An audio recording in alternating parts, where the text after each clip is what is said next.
All right, welcome back to the show. A Degenerate Friday in full swing here. We appreciate the Greek coming on the program. Later on, we'll have Mark Lawrence, PlaybookSports.com. John U. Bacon going to join us, and Ian Eagle. We'll continue after 9 o'clock today with an extended version of Degenerate Friday. So I text this young man, asking an opinion on the championship game because I was trying to talk myself into taking the points with TCU, 13. Seemed like a generous allotment, maybe in a position where they're trailing throughout the game by 2 touchdowns. They get a backdoor cover when nobody cares at the end of the ball game, and you cover the 13. So here was the professor's response, and you couldn't have hit it any more spot on. First of all, he said he likes the over. Then he says, I doubt TCU's defense will get more than 1 stop the entire game, which I believe that's exactly what they got. I think TCU will move the ball between the 20s. My question is if TCU will score enough TDs to keep it respectable, and the answer, obviously, to that was a very grand no. We welcome the author of that opinion. Right on the money there, Professor. I think it was 10 of 11 drives they scored on.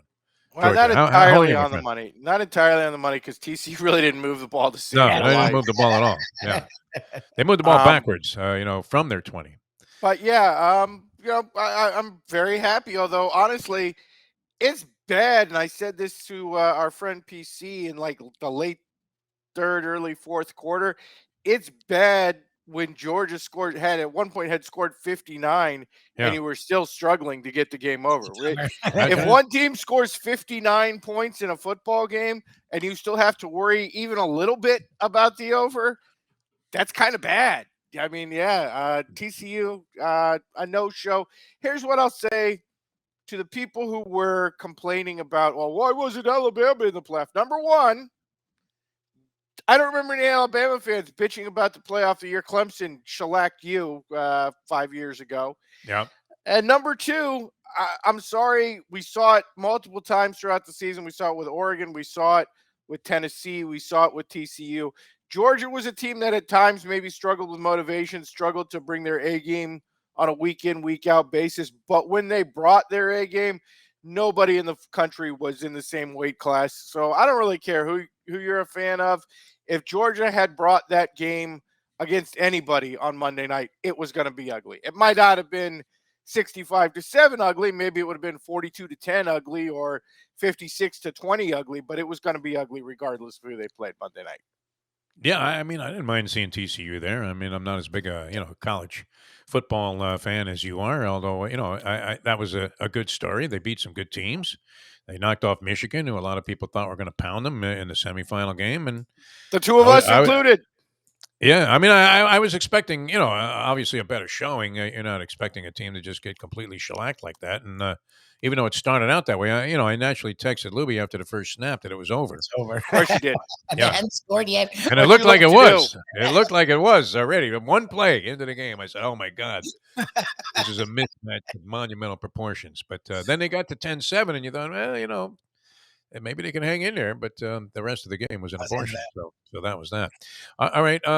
Professor, now, are you zooming in on college basketball? We started the show with, again, the great basketball handicapper from Action Sports, to see Jackson Coward, who buried his adoring public again last night with Gonzaga laying 6.5 as a veritable 6. I'd love to pitch, but I took the same game, so the logic dictated a play on here's Gonzaga. My question, Defo. Yeah. Why are you still going with dudes? Like every time I go on Twitter or anywhere else on the internet now, the gambling industry has turned the handicapping portion entirely over to hot chicks. Babes. And you're still dealing with fat dudes like me. I don't understand it. You have gone to the video format. You might as well at least give your viewers some eye candy out of the deal. If you're going to get buried, it might as well be by a smoking hot blonde. Yeah, for sure. I don't know. We can work on that.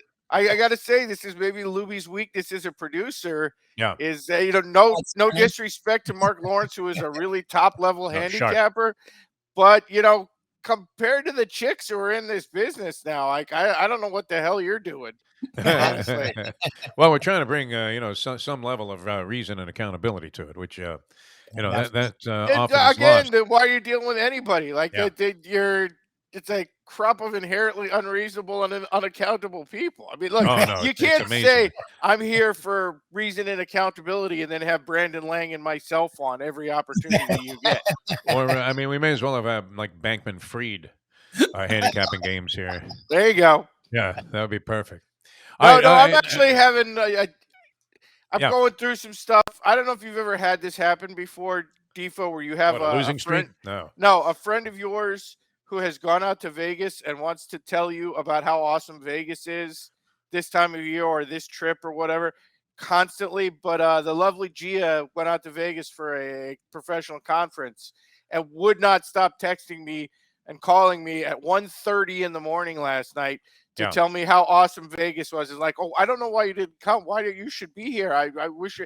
It's like, what the hell are you doing? You call me at 1:30 at night to tell me you went to like these 3 awesome restaurants and bars and went to the tables and couldn't draw a bad card. Like, you don't tell other people that. Yeah. Like, that just sucks. That's like You're trying to get back to sleep with a dog call in your me up face. and just smash me in the balls. What are you doing with that? Of all the places. Don't ever be that person where you're Yeah. off on some great junket.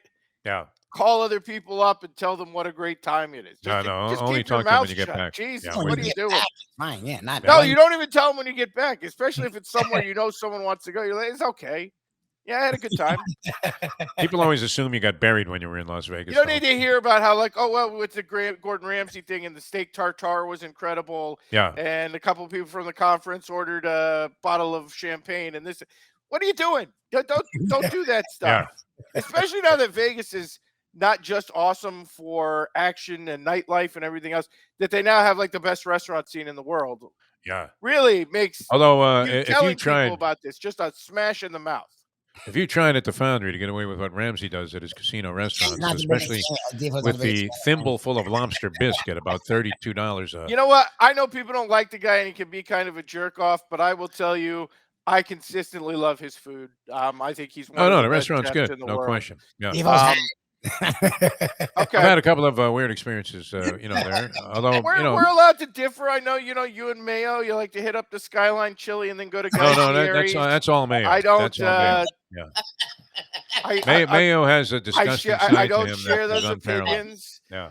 I am definitely a pro Gordon Ramsay guy. I don't necessarily like his attitude, but I assume that's mostly. No, I would say shtick. the food in his I restaurants don't is good. assume he Yeah. actually treats his people like that. No. But anytime you go and you find one of his recipes on the internet or you go to one of his places, I think he is consistently one of the best chefs in the world. So No, I got steakhouse is nothing good. negative Yeah. to say about it. No, I also we always ask naturally. Everybody does, I would guess. I don't know if the people are on orders, but it seems genuine to say positive things. But they all say the guy's a sweetheart. Okay, That he well, comes in there and treats them like champs. Yeah. I So actually know one the image of restaurant him owner. frying a baked potato, right out of the fryer, or whatever, at a guy like he was Bud Harrelson dishing off on a double play and hitting the guy in the face. I actually know one It's restaurant not one true. down here who would definitely not say that Yeah. they had a bad experience with an appearance on his show, but Oh yeah. not going to name names. But apparently, within the context of the show, Oh yeah. if you see him being a jerk off on the camera, there is a pretty decent chance he was a jerk off to the Oh, that people could be at that too. Yeah. restaurant. And again, maybe But maybe that's he's just my in that intent. show mode, where That show is supposed to be tough love. It's Yeah, like yeah. when you're, look, we deal with it, all the time within our own community, handicap. yeah. You but meet some guy at the horse track who only wants to bet 100-to-1 shots and never Yeah. cashes a ticket. Sometimes you do feel like smacking him in the head and say, hey, maybe a 10-to-1 this time. Maybe just take yeah. a horse that But I mean, isn't to be a chef, actively dying. So, sometimes to be a tough love chef, is you have to be necessary. GI Jane. I mean, that's the tough part about that whole that show. Although I like it, I enjoy it because I've been in kitchens where there was a lot of what would you say acrimony. Yes. Where the French chef was firing like fillet of sandabs at the face of some Mexican cook, who would just try to serve them half baked, and sent them out to their most important customer. And here they come back under probably the ugliest words you could ever hear in a kitchen: more fire. Right? What Well, chef hold that on, doesn't 'cause just that brings us- bristle at that? That brings us to something, Defo. Yeah. And I want to rewind the tape a little bit because my appearance last week, I think, got a little misunderstood because I had 3 different people who watched the show last week and said, Ken, I didn't realize you were such a liberal. I didn't realize you were such a Democrat and you hated Yeah. Republicans so much. I want to clear up a couple of things. Number one, I am not a liberal and I am not a Democrat.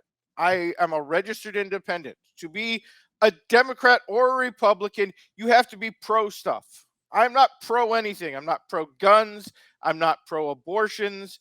I am not a pro kind of guy. Whatever you like to do it. That's cool. Just stay the hell out of my way and keep it away from me.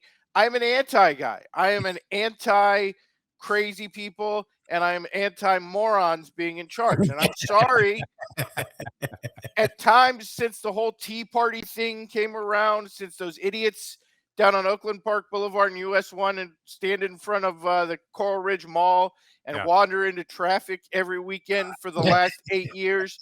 I'm sorry, Republicans, you have, even more than Democrats, let crazy morons take over leadership no of your doubt. party. Yeah. Again, once again, symbolized or personified by one Lauren Boebert. I want to make it clear in the spirit of bipartisanship that this week I'm reversing myself, and you brought up an excellent one. All these people who have turned anti-gas stove over the last week, Yeah. you are morons. If you come for my gas stove, I will come for your children and pets. Like, I cannot possibly deal with electric stove people. And I will tell you, you will put the restaurant industry out of business if you try to make us all convert to electric stoves. That will require like a $2 trillion bill because every commercial kitchen in America would have to replace their gas stoves at this point. And number two, I will actually finally agree with a Republican policy, which is supposedly going on not only in the state of Florida, but in 6 states that I read about yesterday. And for the first time in a while, I was like, wow, the Republicans and me are on the same page. I don't know if you know this, Defo, but according to a story I saw, I believe it was on Fox News yesterday, 6 different states, because they are trying to protect children from drag queens, are now trying to ban a variety of books and movies, including the movie Mrs. Doubtfire. Well, you wouldn't want children to see that.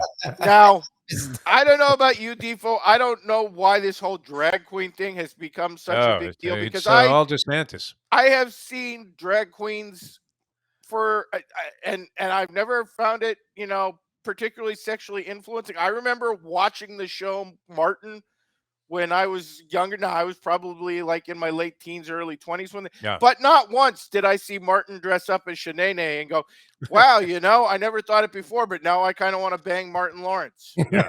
That never was particularly appealing to me. When RuPaul had the hit with Supermodel and the video being on, and never once did I look and go, well, now I am sexually attracted to a 6'7" drag queen who kind of looks like Reggie Miller. Like, never once have I found drag queens that influential. But within the context of that conversation, I would just like to tell the Republican Party, keep doing what you're doing, keep moving it forward, because there is no bad reason to ban Robin Williams movies. Any reason to erase Robin Williams from human memory is a perfectly valid and good mission, and you should keep doing that. Do everything you do to get rid of Robin Williams, and really to protect children. I agree with it. And not Mrs. Doubtfire. I don't care if your kids see Mrs. Doubtfire.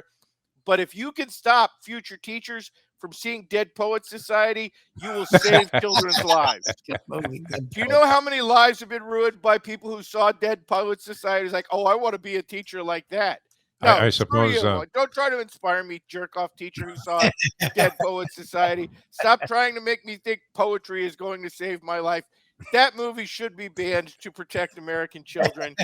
I would imagine you're not a big fan of Good Will Hunting, but we need to move forward, as they say. And the big board, because we have a lot to accommodate here time-wise, including John U. Bacon later on talking to us about his Michigan Wolverines and what happened in that collapse there against TCU. All right. Any basketball picks, and then we want to get into the big board. We have a pretty full slate tonight, and I actually like a couple underdogs. We won't go too long into the explanation, other than to say Michigan State's been playing pretty well, and they're getting a fair amount of points. So we like Michigan State plus the 5.5. Sparty over Illinois tonight. And then let's see, we have another one I just saw on the card here. Sorry about the picking up the phone, folks. That's all right. And that is VCU in a very similar spot against Dayton. Neither team playing really well. I think Dayton's laying too many points in this spot. Michigan, identical records. VCU getting 7.5. So 2 dogs, Michigan State and VCU tonight. And I enjoy that the Friday night cards are kind of coming back starting this week. All right, the professor 2-1 last week on football and 1-0 on a college basketball slate. So a nice 3-1, tidy profit there. Okay, we have to get into it. I know, and you never cease to amaze. So we'll turn the floor over to the professor and this week's edition of the Big Board. Well, we got a lot of stuff going on, Defo, and last week we sort of bounced around the board between politics and society and sports. This week, mostly sports focused because we got a lot going on. And most of it, as 2023 would expected, is terrible. So we have the big board of the awful in sports and sports media. But we'd like to start off on a good note, and that is the good news is the Miami Dolphins are in the playoffs, folks. Stunning me, both with a win and then with, let's be honest, maybe the most painful cover of the NFL season. Oh, my God. As Don't the talk Jets to me about ran that. Stupid Stanford play to end the game. And honestly, if it were me, I would fire every coach who ever runs a Stanford play at the end of the game. But it never works. Yeah. Like 3 times a year now in college football, we've gotten to the point where some team gets a ridiculously stupid cover on a Stanford play, and now it's striking the NFL. So as far as I'm concerned, any coach who calls a Stanford play ever, any coach who practices a Stanford play ever, should be immediately fired. And for life from the league, I believe. And, the game should be suspended in terms of the score to only count up to the point where they ran, as a polyman would put it, the Salugi play. Asterisk the Stanford play. Yeah. Anyway, so that's the good news. The Dolphins made in the playoffs, but that also leads to the bad news, which is, of course, the Dolphins-Bills game will be covered by CBS, and that means first game of the year for Jim Nantz and Tony Romo calling the Miami Dolphins, only real friend, is going to be physically painful from the moment he starts off with "Hello, friends." Yeah, I don't want to listen to you, Jim Nantz. I'm not your friend. I don't want to hear you start promoting the Masters, which I'm 100% you are going to start to do right in the middle of the game. But most importantly, I don't want to hear you cry about the New England Patriots for 60 minutes, which is absolutely inevitable. You're going to start to do pretty much from the start. This would be a much more interesting game if Bill Belichick was involved here and Mac Jones and the New England Patriots. So that's the bad for Miami Dolphins fans. I personally suggest go to a bar, go to a restaurant, somewhere that has the sound off, enjoy the game, and you don't have to listen to Jim Nantz and Tony Romo. Because honestly, it would be less painful for the Dolphins to lose by TCU-like proportions and not have to listen to the sound than the Dolphins to play well and have to listen to Jim Nantz and Tony Romo for 60 minutes. I would rather get blown out than listen to Jim Nantz and Tony Romo for this game. Yeah, he's hearing footsteps anyway, not just from Iron Eagle, but Noah Eagle now too. Very much in the head of Jim Nantz. You can sense it as he's broadcasting. He's really starting to lose his grip on what he had before. So, all right, we're with you on that. What he had before wasn't any good. So again, pretty bland for me. I it's fine. And like you said, I mean, no, he's not fine. He's terrible. He makes everything worse. Terrible. Yeah. And the Masters promos, I mean, are obnoxious. It is funny. They started in tournament's in fucking April. I mean, come on. They started in December. They haven't even gotten out of Hawaii yet. They're still trying to break the ice there. I genuinely wonder if after they have sex, Jim Nantz rolls over and tells his wife, honey, we're only 16 weeks away from the Masters. I think he's sleeping with Your Freddie vagina Couples. was wonderful tonight, but I was really thinking about the blooming magnolias in Augusta, Georgia. Yeah. And the symbolic start of spring the whole time. You think he whispers in her ear romantically, your vagina reminds me of 16 at Augusta?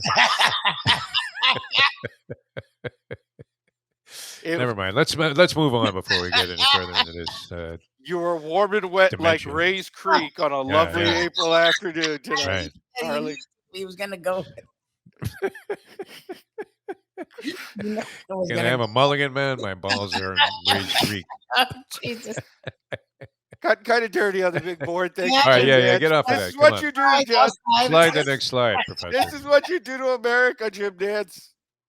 And that takes us As to it's number going down a very 4, sordid path. which yeah. plays into obviously one of the big stories of the last couple of weeks.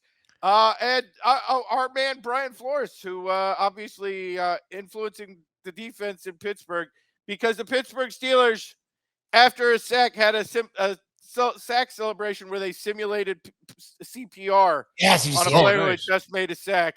That was Which so I got to say, even I think that's in a bad taste. And I That's just tasteful, made yeah. 2 minutes worth of jokes about Jim Nantz's wife's vagina. And even I think the Pittsburgh Steelers Yeah, that's doing a bad. CPR sack simulation is in horrific taste. Like, Yeah. who the hell would possibly have thought this was a good idea last week of all weeks? The Eagles fans are off the hook for cheering when Michael Irvin went down. Yeah. I mean, honestly, what do you always hear with Eagles fans? Oh, they booed Santa Claus. They Yeah. booed Santa Claus.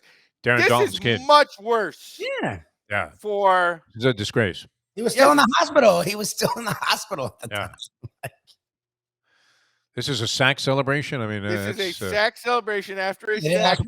One defender pretended to give another defender CPR. Thank on God the field. Franco Harris died before this took place. Oh, Jesus. No, really. I mean, if you were going to look at the bright side of that, if he had to see this, Yes, witness yes. this, he would denounce any attachment to the Steelers, Mr. Steelers. I don't know that that's true, because Franco Harris is the guy who spent 3 years defending Penn State after several cases of child All rape. right, so he was blinded by love. He yeah. was willing to go pretty deep in the hole on what he was willing to defend. So nobody I'm believes not Papa entirely Joe. sure that's true, but again, even we have to point out, and I have made some distasteful references on this very show. Yeah. Even I think this one. That's in poor taste. Yeah. Again, you No. want to do this joke next year? Okay. You Never. know, It as would they never say, be appropriate. tragedy plus time equals Yeah. comedy. I don't think you could do this 6 days after They it should have happened. mooned the Queen on her deathbed. It would have been less of an atrocity. And terms of, I don't think it's a lacking etiquette. coincidence, Defo. I think we have to point fingers on this one and say, I mean, as much as I want to blame TJ Watt because he's Yeah. a Watt brother, I think we got to put this on squarely on the shoulders of Brian Flores. I think, Yeah. This was probably something his thing. practiced Yeah, by Brian Flores and his defense as they were putting together the game plan for the week. no doubt. And only to further embarrass Goodell. Just know, not only to embarrass Goodell, because I think what we're going to see is Brian Flores turn around and sue the league for bad taste. Yeah, it could be. He would have a major case here, I guess, far less flimsy than the one that he presented before, which seems to have gone nowhere and was immediately crushed and snuffed out by the NFL's very powerful legal forces. All right, that's number 4. A good one. And we have a more good news, a huge thing to celebrate this week, Defo, and that is, of course, that J.J. Watt is not playing football anymore. Feel free to tell your story walking, J.J., but even in retirement, in his first moments in retirement, J.J. Watt and his friends manages to give us just a horrific moment as Darren Ravel takes to Twitter and Instagram to show pictures that Darren Ravel had cut in front of a line of special needs children and Make-A-Wish kids to be the first to congratulate J.J. Watt on his career ending and his retirement and give him a hug, which, again, J.J. Watt and Darren Ravel actually seem to make a good couple. If Darren Ravel wanted to retire and run off to the cabin in the woods with J.J. Watt to never be seen again, I think that would be a perfectly appropriate ending. But really, you cut in front of the Make-A-Wish kids. You Wow. cut in front of the kids whose dying wish was to meet J.J. Watt on his last game. What the hell, Darren Ravel?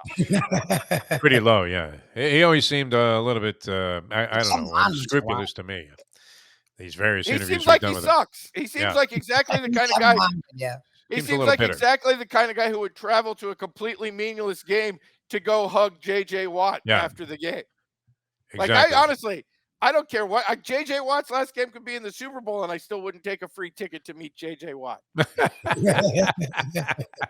But crushing sick little kids, I mean, Right? that Except to takes on new dimensions of to awful say, taste. hey, Yeah. Make-A-Wish kid, I need to go in line first because the gram needs to see Darren Ravel be the first to congratulate J.J. Watt on Yeah. his fine career. That seems like a little much to me. That seems a little excessive. Yeah. I mean, it reminds me of these NBA players that don't show up for games. The Greek was out last night against the Miami Heat. I guess he never plays back to backs. But and it reminds us of the time when we tracked this, where there's some poor little kid in Palm Beach was taking off like life support so he could go to the game and see his favorite player LeBron coming to town with the Cleveland Cavaliers after he had left, and the dad and he's up all of the trouble that it takes, to get down there from Palm Beach, and then they get there and LeBron's not playing. And it's like, well, what are you talking about? He's not playing. Crushing little kids. I mean, that it's despicable. One of the worst things Again, that can happen in sport. it would be much worse if you went through all of that and instead of getting to meet LeBron, Brian Windhorst cut in line. Windhorst is in front of you. Windy. Or Rachel Nichols goes to fawn all over LeBron, is drooling on LeBron's sneakers. Yeah, exactly. Again, your kid is got some horrible disease. You're taking him to meet J.J. Watt, and Darren Ravel cuts line in front of you. All right, that's a good one, man. You can't get worse than that. Again, the good news though is it's the last time we'll have to see J.J. Watt. So. It's not all bad right off on the big white horse into the sunset. All right, that's number 3. Awful things happening in sports and sports announcing. And that takes us to number 2 this week, which is Oregon coach Dan Lanning got a new tattoo and for some reason showed it off to the press. I don't know how clearly you can see this on the right here, but this is a tattoo of Dan Lanning's wife covered in tattoos that are meaningful to Dan Lanning. He's got an Alabama logo on her face. Alabama. When did he coach? Because they beat Alabama, and there's a score next to it. There's a score from the national title game next to it. He has a giant Oregon Ducks tattoo on her neck, and he has a script tattoo that, along with the state of Texas on her chest. Here's my thing. Go look up pictures of Dan Lanning's wife. She doesn't have any tattoos. Yeah. The fact that you got this picture of, and by the way, she almost looked like she has a Glasgow smile cut into her cheeks. The fact looks like from a horror film, that picture. Yeah, you got a tattoo of your wife and you made her look like Jared Leto playing the Joker. Yeah, exactly. As far as I'm concerned, 100% reason for her to divorce you, for her to take all your Oregon Ducks money and run off into the sunset. I'm not huge on necessarily the tattoo thing to begin with, but if you get this particular tattoo, which tells your wife, honey, I would much prefer if you got covered in tattoos like some sort of juggalo, then I don't know. When she leaves your sorry ass, I can't blame her in the least. It doesn't even look like that. That's serious ugliness, yeah. I mean, what inspired him to do that? What, was he drunk? I mean, was this like, you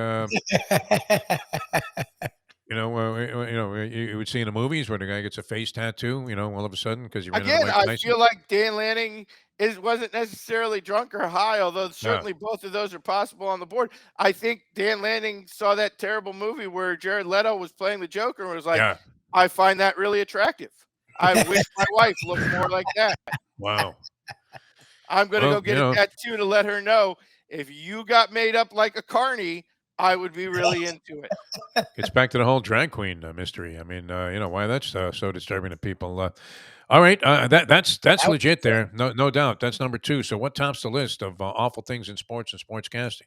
You should probably know this, Defo, and it's related to the Super Bowl because if, like yourself, you were inclined to take a trip to Massachusetts, if, like yourself, maybe you wanted some breakfast at that point and you stopped in, you might have found this week. That's right.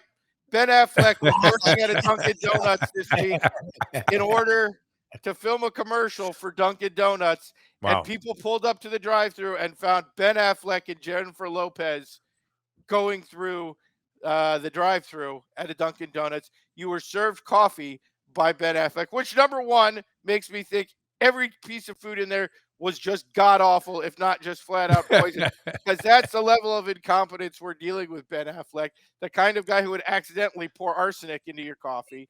And number 2, I am now calling for a nationwide boycott of all Dunkin' Donuts. If you would just support this company, you are supporting Ben Affleck, and that is not something I can tolerate. And number 3, just in case this company feels the need to film further commercials, I'm telling you factually, Lubie was in my car last night. He might have even noticed it.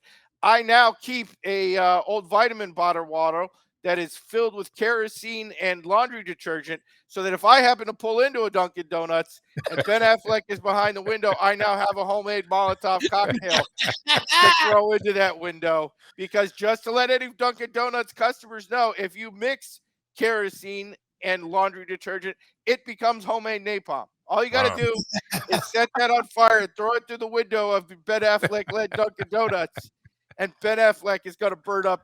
So, I'm just saying, You're like that woman that if was you tracking happen to run Belushi into in this Blues Brothers. situation, Yeah. there is a resolution as long as you are adequately prepared. Oh, God. Flamethrower through the window of a Dunkin' Donuts. You're Well, going to get pulled over by the cops if you're carrying a flamethrower. However, if you happen to be carrying a homemade Molotov cocktail, I'm pretty sure the NRA will support you in that, because you do have the right oh to yeah. self-defense. Well, Gene Atkins, the former Dolphins defensive back, also lobbed one into his former business partner's There you go. warehouse. Yeah, and he got away with it for a So you're while the anyway. spirit of the team. Yeah, that was great. All right, awesome as usual, Professor.